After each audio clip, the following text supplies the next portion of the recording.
tarde está levado. A linha da região dos lagos enfrentou um trânsito lento na Niterói-Manilha, mas tem muitas retenções. Na ponte, no sentido Rio, o movimento também era grande no fim da tarde.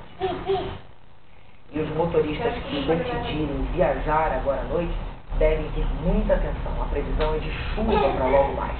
Amanhã o tempo deve ficar encoberto na maior parte do estado e à tarde pode voltar a chover. O mar fica agitado e a temperatura no Rio varia entre 22 e 30 graus.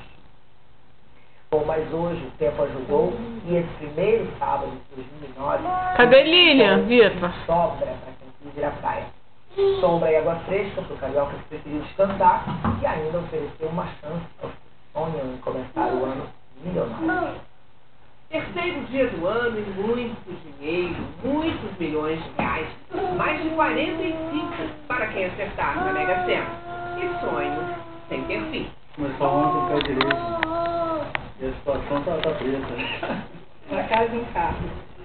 E pagar minhas dívidas. Não pode ganhar no dia. E que dia? Sol, temperatura das alturas e água mais que fresca.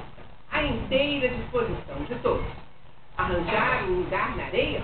Tarefa difícil. Bem longe das ondas, mas quanto conforto.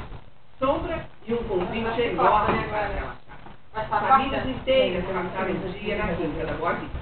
Maria Eduarda ganhou uma girafa.